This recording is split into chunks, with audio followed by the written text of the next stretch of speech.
Now here in the eighth one, give a method to convert a rectangle into an isosceles triangle by dissection. So here what is given, a rectangle is given. So first of all you could form a rectangle.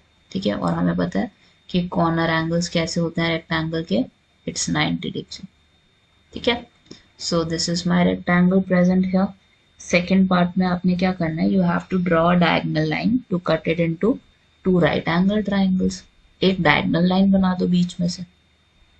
सो हमने एक diagonal line बना दी और दो right angle triangles के बीच में ये बट चुकी है. So now we have two identical right angle triangle.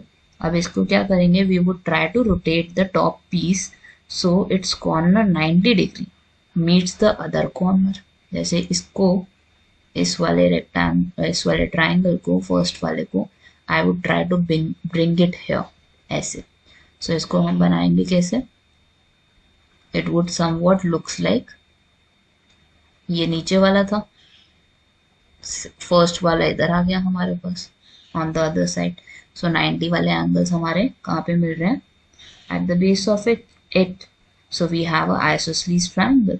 This is nothing but my isosceles triangle, क्योंकि ये वाली साइड हमारी दोनों तरफ ही सेम थी. तो ये क्या बन चुका है अब हमारा, this has been formed an isosceles triangle. The two 90-degree angles form a perfectly straight flat base here, and they are acting ideal bisecting altitude as well. So that's how you need to convert using the dissection method. Rectangle से isosceles बनाना था.